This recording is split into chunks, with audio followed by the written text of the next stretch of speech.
It gives me great honor to get to introduce two great men, two great friends over the years. I had the privilege of working with them for so long. And we'll start with Scott Agnew, who is the president of AT&T, built with FirstNet.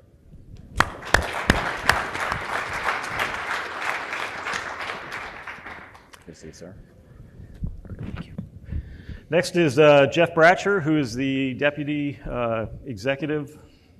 director of FirstNet Authority, which is the government side, and has been there, I think, since day one. So, yes, welcome. Thank you.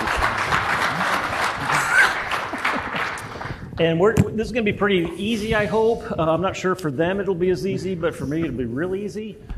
Just asking questions. So we're just going to kick it off. We're going to be here for at least 45 minutes, and I'm going to tell you now, we're not taking questions because we've got so much to cover, but they will be here all week. They'll be here on break. So if you do have questions, they're happy to answer them. We just do not have the time today to get through all the questions that are so important to you all in the community. So we had this Middle Class Act of 2012 that basically started the private-public partnership. And in the federal government, it was heard of, but not really heard of. And a couple years ago, there was actually a report kicked out that basically said it was the most successful private-public partnership ever created in the federal government, and how many jobs it created, how much revenue came into the United States, on and on. And so we'll just start with both of you.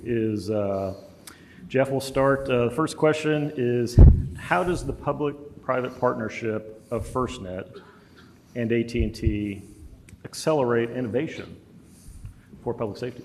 First off, I just want to say thank you to the team and the PSBTA. The name of this conference, Vision Conference, highlights what some public safety leaders had a vision of getting the legislation passed back in 2012. So I think this conference is well titled for vision because it was really public safety's vision after 9/11 and the recommendation in 2004 that came out to drive a nationwide network for public safety communications. Since that time, we spent 5 years doing consultation, talking to industry, talking to public safety, how do we build this network, and then in 2017 awarded the contract to AT&T. It's been a tremendous partnership. Back to the question, Chief, driving innovation for public safety. This has really been the linchpin for public safety communications. Who could envision 20 years ago there would be commercials running in primetime slots dedicated to public safety communications and how to make their jobs and protect our communities and able to communicate nationwide. Not only domestically, but it's also driven innovation in the world environment as well. We work with over 40 different countries now. Chief and I and Scott have visited several of those programs across the world in France, New Zealand, several countries looking to replicate the success of the FirstNet network in the United States. It's been the honor of my career to work on this and help public safety do their jobs better and communicate when they need to communicate, which takes us back to the reason this was really stood up by those visionaries. Dick Murgon, Al Gillespie. I see some of the faces at this conference every year that really drove this and got the legislation pushed, and public safety came together to do that. Since the contract's awarded, the innovation hasn't stopped. Getting Band 14, that dedicated spectrum, into Tier 1 mobile phone manufacturer, and then the other manufacturers now that support that and drive it for public safety and their critical needs. Great. Yeah, I think Jeff's right, but I definitely would like to thank many of these people, everybody for being here, but many of the people in the room with the foresight of what you created. It's actually amazing. You think back 13 years with the legislation passed, and many years of work before that, but what was built. a true public-private partnership where you had public safety is the foundation, and you've got the board, and you've got the PSAC, and you have all the agencies providing feedback that really educate and inform where this public-private partnership needs to go. Then you've got AT&T, technology provider, the contractor, with the contractual obligation to deliver in compliance with the law, and then you've got the FirstNet Authority with the oversight and the education. It just is a recipe for magic. And I tried to come up with an analogy for the FirstNet Authority. I'm gonna try it now. Let's hear it. It's like they're like a personal trainer, right? At the end of the day, but it's the personal trainer that you have to expose everything you eat, every absolute workout that you do. And if you don't hit that 6-minute mile, you're gonna be running laps. And you're gonna keep running wind sprints. And it actually works because that network, this network, is a very healthy, high-performance network because of that intense scrutiny. Day to day, you can't have a bad day, right? Because you're gonna be running wind sprints the next day. And it is so, that has been a huge, it's just eye-opening experience for me in my career. And I'm a solid believer in what the authority does. So what does that result in with this? Just a couple examples.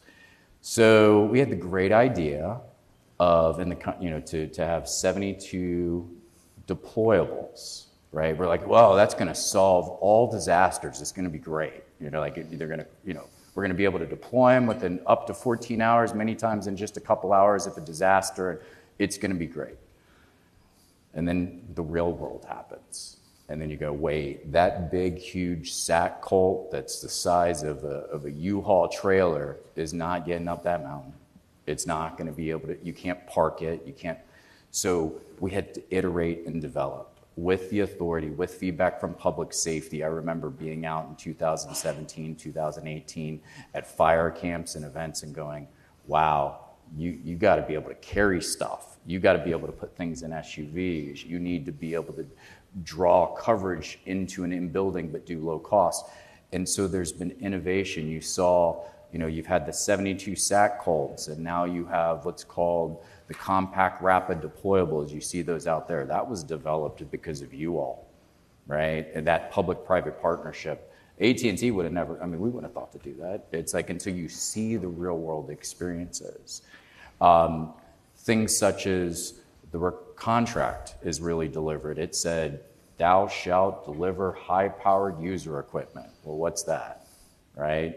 That's basically a technology that uses 6 times the power in a device. Guess what? It didn't exist.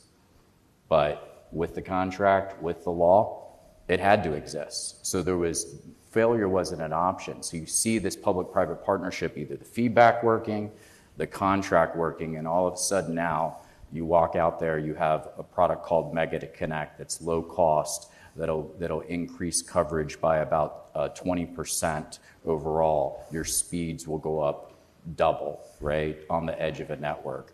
So you get a significantly better experience. And then, of course, all band. It's not just priority and preemption on band 14. That was another thing that we heard from public safety. They needed priority across all bands, and so that was delivered. So this network, this public-private partnership, continues to deliver in multiple ways.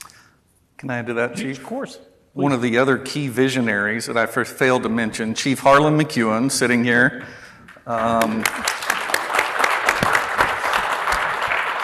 When I started my career on the federal government side, I had spent 10 years in the industry on the vendor side in the wireless community.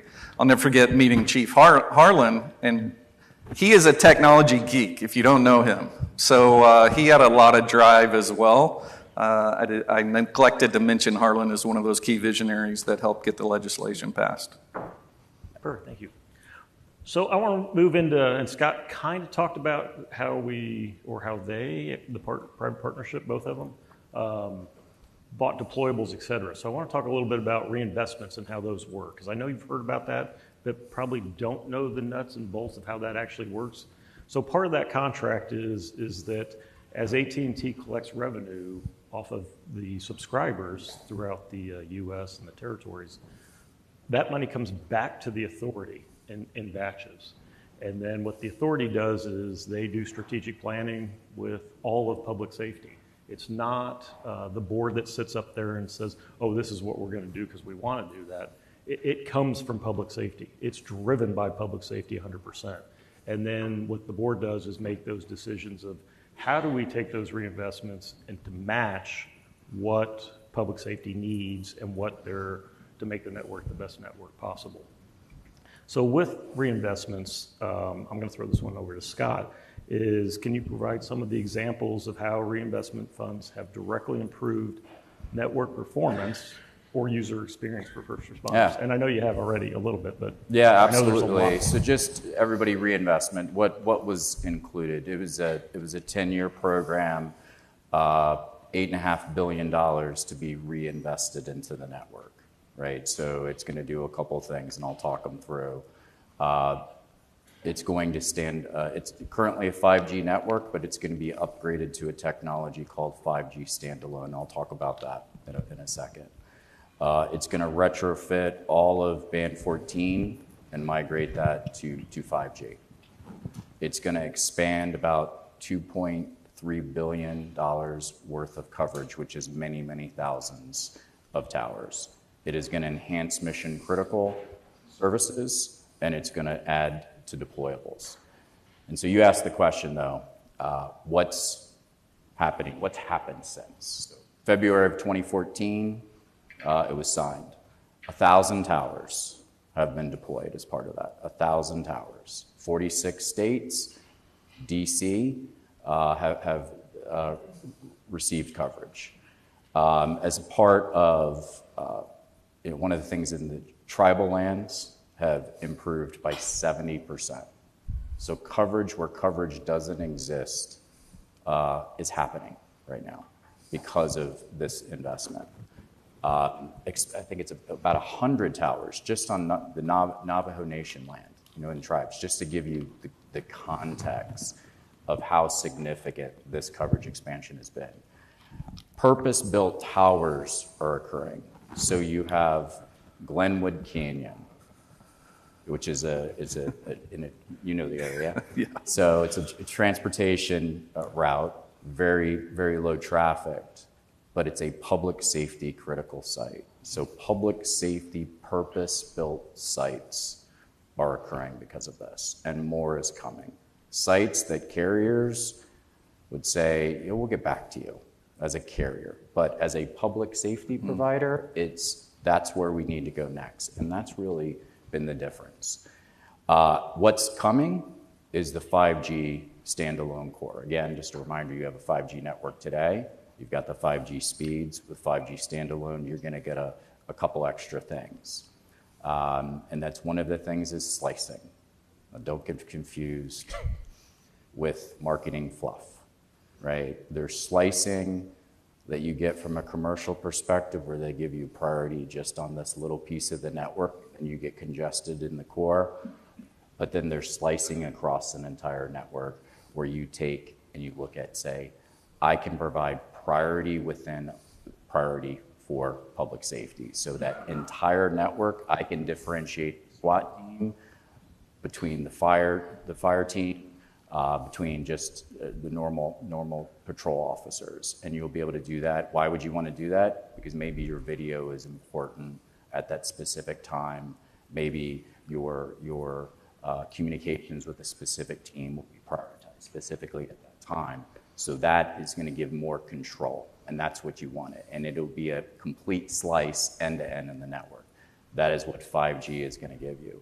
So there is a lot of significant innovation coming, as well as from a care experience.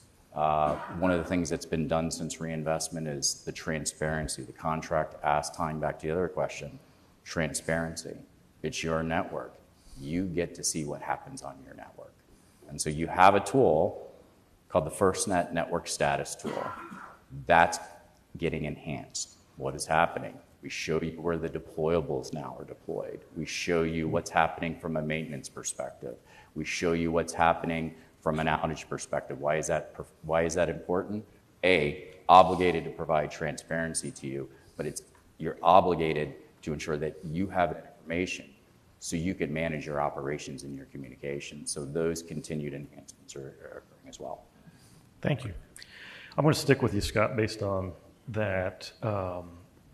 What specific regions, I know you talked about the one pathway, but what other specific regions have benefited most from recent coverage enhancements? Right. Nationally, right? Because again, it's taking the feedback from public safety.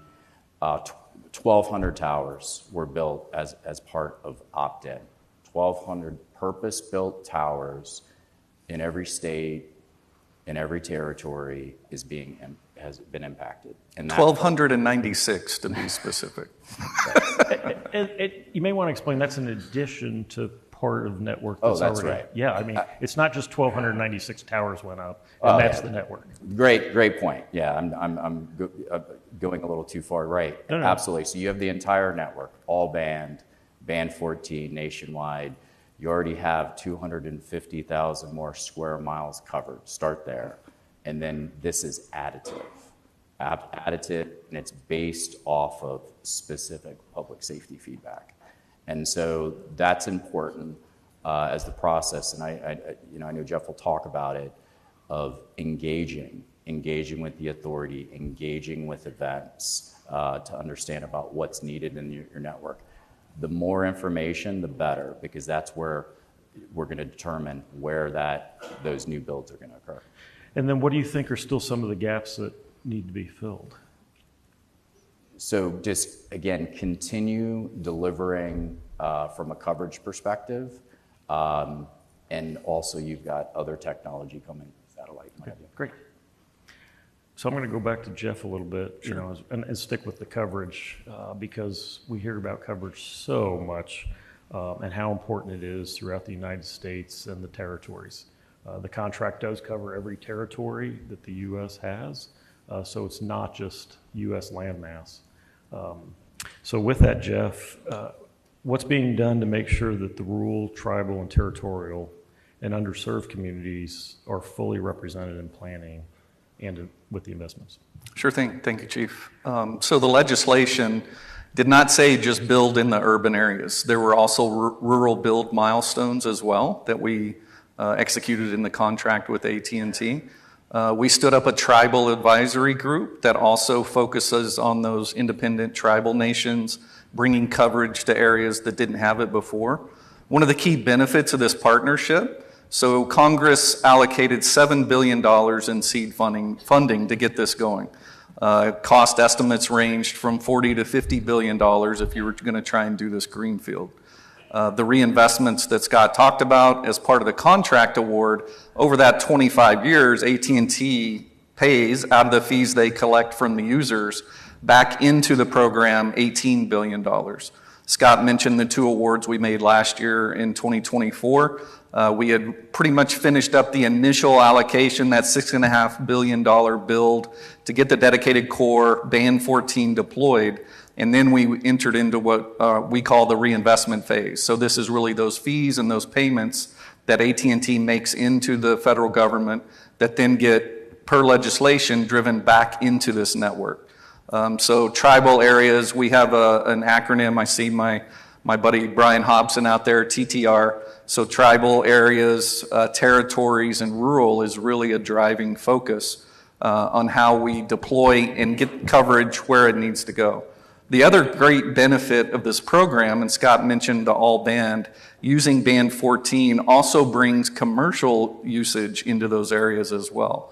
Public safety always has the priority and preemption on all the bands, but it's also an added benefit for, we visited several tribal nations that had no coverage for either their first responders or their citizens, and now with the benefit of this program, they have coverage and connectivity for both.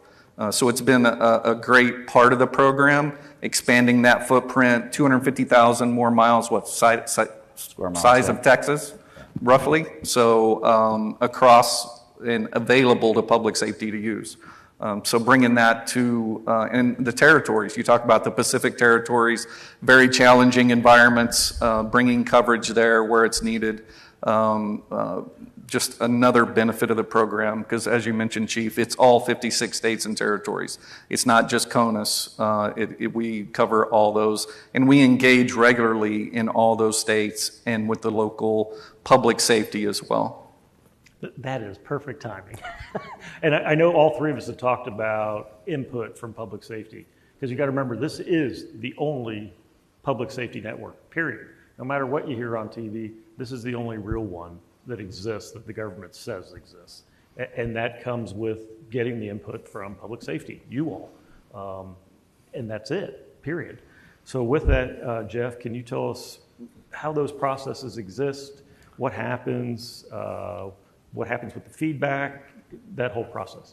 Sure thing. So back to the public-private partnership. The public side is FirstNet.gov. That's the federal government agency that I work at. All the FirstNet Authority staff that are in the room, can you raise your hands? Pay attention. You're out there. Thank you. So these folks, and we've got another 30-plus employees on the government side that do nothing but engage in their areas, in their regions, understanding the needs and what we can drive either coverage or innovation or new services into the network. So as Scott mentioned, last year we awarded the two big reinvestments. That $2 billion on coverage is really driven by what we call the coverage engagement workshops, CEWs internally. We're on track to have all 56 of those done by the end of this calendar year. You can go to the FirstNet.gov website, see your regional folks, reach out to them. We've engaged, I think we're over 3/4 of the way through with those, understanding those areas that we need to drive that $2 billion into AT&T and build new coverage in those areas. We also have a wealth of tools that we've procured and purchased on the government side to validate where we're seeing coverage. We use crowdsourced data that's part of Ookla and other applications that run. We can actually see FirstNet devices in the states where they don't have coverage and mirror that up with the needs that we hear from the states. And a lot of those are lining up nicely. We have learned some areas we did not realize. I think New Hampshire had a couple of areas that we're pushing there with them. So that's really what we're in the phase now on that $2 billion of coverage investment. And it's not a one and done visit to the state. So this was our initial go through the 56 states and territories. It's a 10-year award on those dollars. So we will be coming back continually on how we can continue to drive new coverage all across the 56 states and territories. Great. I think it was you, Scott, that talked about transparency, openness to all public safety. I'm going to throw it back to the government side to Sure. you, Jeff, on transparency and how oversight, can you kind of explain the oversight mechanisms that exist? I know everybody probably in the room's heard there's OIG reports that sit out there. What do those mean? But how does oversight work? Yeah, great question. So, and I was going through this in prep for today's session. So there's, by my count, approximately 13 or 14 different groups that all have oversight over this. First off being our board. We've got a 15-member board. 3 of those seats are permanent from the federal government side with the Office of Management and Budget, Department of Homeland Security, and Department of Justice. And then there's 12 boards appointed by the Secretary of Commerce. For those that aren't aware, FirstNet Authority is within the Department of Commerce, within NTIA, the federal spectrum licensors in the government. So we have our board. Those 12 members come from public safety background as well as industry. Then we have the Department of Commerce, Office of Inspector General that you mentioned. They are targeting waste, fraud, and abuse. So they work collaboratively with us on how we can make things better. Then we've got the FCC over the Band 14 license that we mentioned. We've got the Government Accountability Office that Chief mentioned earlier. They've done reports on, is the program successful? Is it meeting its stated goals from the legislation? We've got, who am I missing, Scott? We beat you up with these a lot. So That's really key to the oversight. And then within the Department of Commerce, we've got the Office of General Counsel. We've got our Contract Law Division. We've got support from across the department ensuring these dollars are spent. Back to transparency, I mentioned $6.5 billion originally, the $18 billion coming in.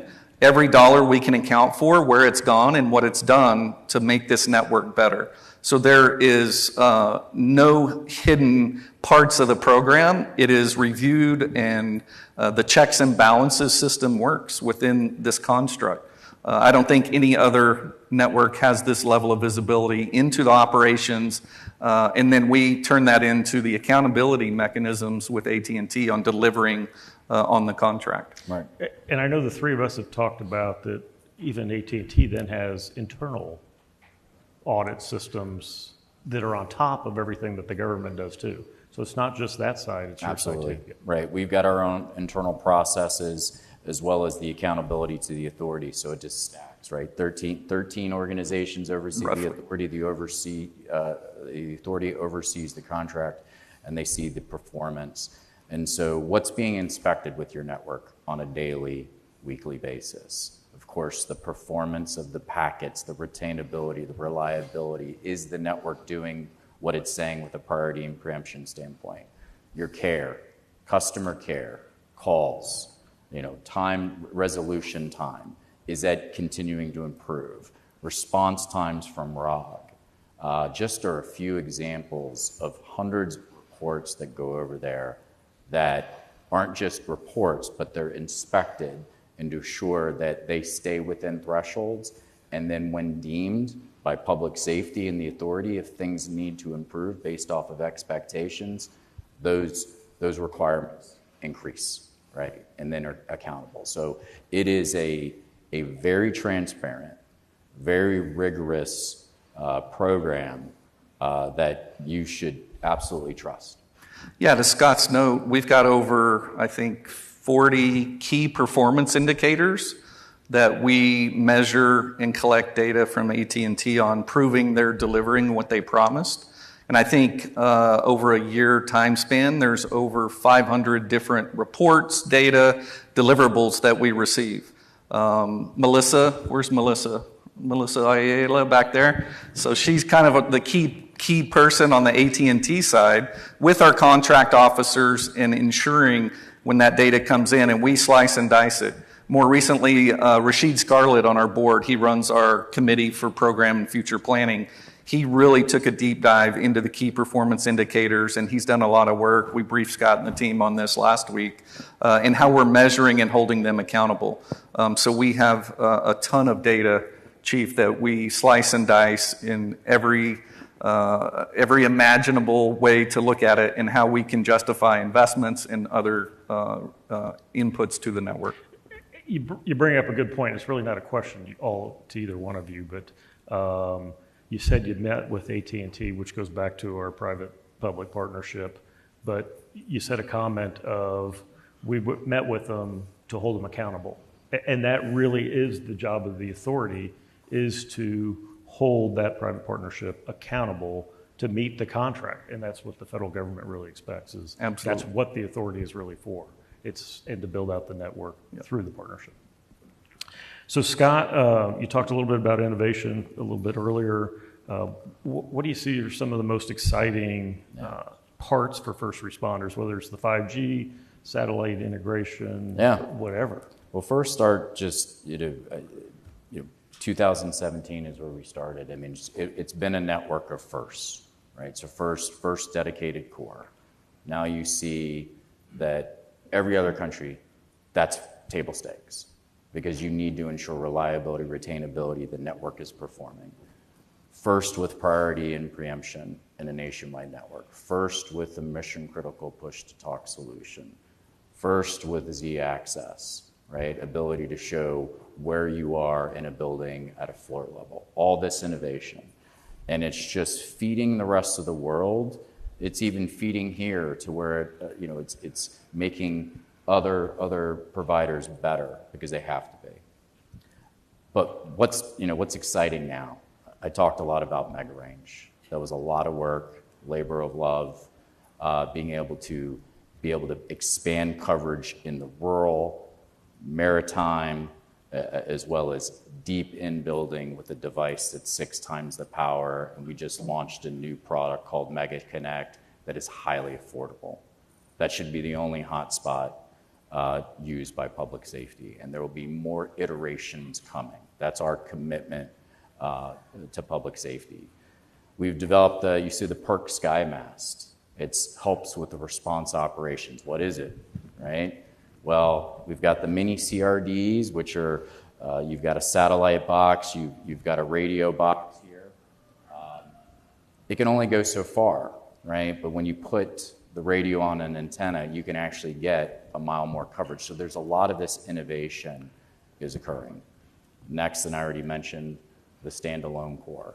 That's going to provide more speed, more performance, lower latency, and just advanced features, massive IoT, right? More IoT devices. You see public safety adopting body-worn cameras.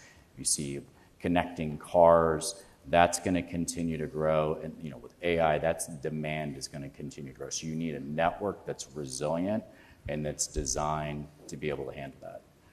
And of course, satellite. Got a great partnership with AST. We've been thinking about public safety and satellite since inception of the contract. We knew we would be here. And we just made, a few months ago, our first full test call, video call. It's not a text message. We know to be ready for public safety and to actually be operational, you've got to go well beyond text. You have to have data. You're going to have push-to-talk and video so it can truly be used. So that is coming very, very soon, and we're excited. And again, it's being designed from the ground up based off of public safety feedback, public safety first. And then finally, we've got some great things coming with our mission-critical push-to-talk solution. Not ready quite to announce that, but we are getting very close, how we're just continuing to push the envelope on the capabilities, affordability, interoperability, just driving that mission. So that's what's next. Great. I'll add to the satellite. That one's really exciting for me as well, being out of the Colorado office is where I'm based. And we have some challenging terrain in Colorado. Chief Zerline reminds us all the time, right, Kim? He wants to be the first on this sat to sell. It's band 14 from a satellite. It's amazing technology. We've seen it in action.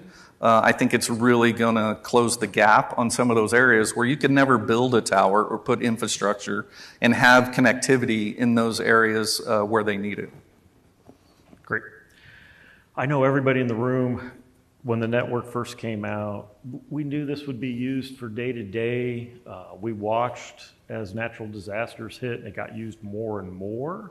But there has been a lot of heavy FirstNet usage because of some of our real-world responses or disasters, and how the power of FirstNet has really made us be able to communicate with everyone with interoperability.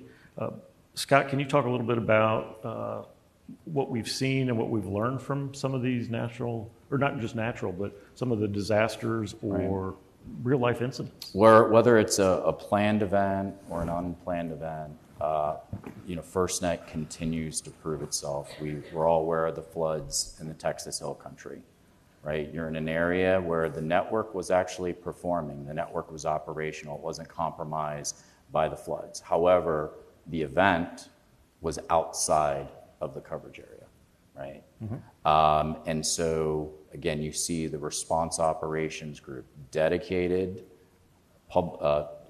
team of public safety professionals, former public safety professionals that run this program with 180 assets, and it's all hands on deck. The team, the entire FirstNet AT&T team and the FirstNet Authority are in collaboration. They're discussing embedding in emergency operations centers with public safety, understanding where the search and rescue teams are going, where the events are going, and it deploys. So it continues to work, and we continue to iterate that program. Hurricane Kiko, right, just as an example, right now going to miss, I think everybody's seen Miss Hawaii, right? But there was an absolute process going on, right? What's happening? We have our AT&T Weather Operations Center giving us hourly updates, what's happening, staging, planning to ensure if there's any compromise that's going to occur to the network. So you see it working there. Go back to Butler, the attempt on the president. The network absolutely, again, operated as expected. The all-band priority, it allowed public safety to get through on FirstNet. And our customers had told us it was the only one, and I think there was some testimony on Congress. It was, again, the only network that performs. And then you've got a major planned event. You've got Super Bowl. There is an entire process around that to ensure that public safety can communicate for the big game.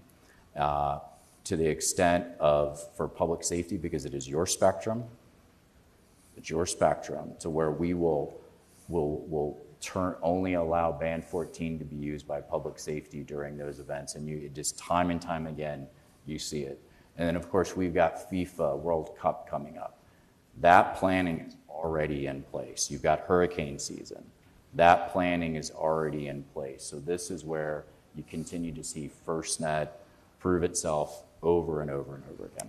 And Chief, I would add to that, that's the reason this network was built, going back to 9/11, the disaster in New York City, congestion everywhere, public safety couldn't get through, whether it was on LMR or on the commercial networks, went down during that event. And we test this, as Scott can attest, in our lab in Boulder on a weekly basis. So Chairwoman Sue Swinson back in the day challenged me and the team that were just hired on, prove this is going to work and do the congestion. We spent $1 million on a RAN load tester, and we test this weekly on the live production network now. So we've got cell sites that do this and ensure in those times of crisis and congestion, the public safety traffic will get through the network. So Jeff, how can local agencies and associations have a stronger voice in shaping the future roadmap of FirstNet? Yeah, great question. I mentioned the coverage enhancement workshops, but we're also continually at the big conferences, learning from public safety, understanding some of the services and what's in the future roadmap. We have a dedicated standards team that is about to start public safety features in 6G, believe it or not. We're trying to get 5G fully done. The standards don't wait. So they're already looking at the 2030 timeframe for some of the 6G technologies. That's the other key benefit of this program. We have been able to drive critical public safety requirements into this global ecosystem of wireless standards. The third generation partnership projects really drive those standards. When we started in 2012, 13 timeframe, they're like, public safety, that's a small niche industry. We don't care about that. It's only maybe 100 million connections if you were to add it all up worldwide for public safety. And you're talking 3, 4, 5 billion now that use wireless networks commercially. We had a lot of success in driving a dedicated architecture group in the standards that focuses just on those key public safety requirements. So that is a long-term roadmap. What are we looking at in 6G? Some of the roadmap now, as Scott mentioned, mission-critical services. How can we make these better? What are some other, the wealth of, or the explosion of video, right? Real-time situational awareness, seeing live video from an event and understanding what's happening in that event. So all these use cases is what we call them, and drive requirements into the network. Our team is in all the conferences, leading workshops. You'll see a few here as well. And that's all part of that solicitation and understanding from public safety's needs. What do you need us to keep pushing and building into this network? Again, back to the partnership model, we are going to reinvest those dollars, and we want it to meet the needs that public safety has out of the network. I don't want to put you on the spot. Go ahead. Because of your role, but I know one of the other hands may be able to answer this if you can't. How do people find out about the workshops?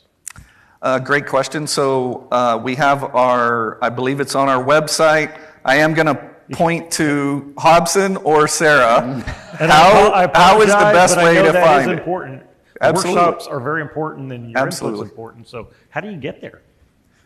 Website has the list. and the contact info for those workshops and how we're rolling those out And what's this that year. website?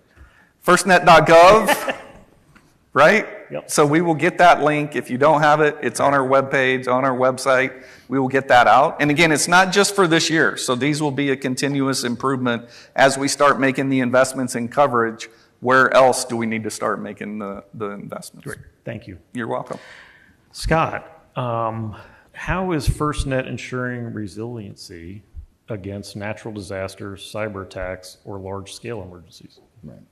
So I talked a lot about ROG and the Response Operations Group and continuing to make investments, 180 assets dedicated to FirstNet, 750 AT&T assets, dedicated people focused on ensuring that the response is there to ensure public safety can get up and running. Of course, the network is continuously being hardened from a resiliency, from a redundancy perspective, from a fixed generator perspective, continuing to increase and enhance the network from that perspective as well.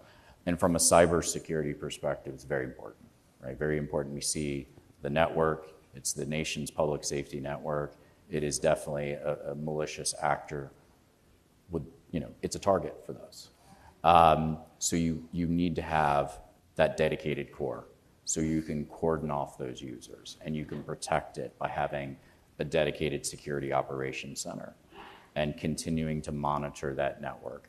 And this is not just a flat. We're going to continue to do the same thing. This is an iterative process to ensure as threats change and as different attack vectors occur or are created, the network has to continue to get better and better. And that's one of the another requirements that we have is to continuously demonstrate that the network is protected. So, great. Anything either one of you would like to say in closing? Go ahead. No, I appreciate everybody's being here. It's been an amazing 8-year journey, 7.5 million connections, over 30,000 agencies. More than half of public safety has already adopted and still coming, still significantly adoption. This year will be one of the biggest years for adoption, and that'll continue to grow. You're seeing the network continuously expand. I think we talked about this being a data network. You see its voice, you're seeing IoT, and so that's why you're seeing the enhancements coming. It's very important to public safety, and I absolutely appreciate everybody's support in this. As some of the speakers before talked about reauthorization and the importance of maintaining this network for public safety is key. I should have went first. You stole my thunder. No, it's been tremendously successful, very rewarding.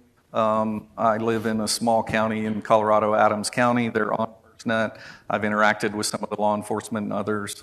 Just seeing that use of the network that was a vision by some of the people in this room come to light. As Scott mentioned, we awarded the contract 8 years ago, and we've averaged about 1 million connections on the network a year since then.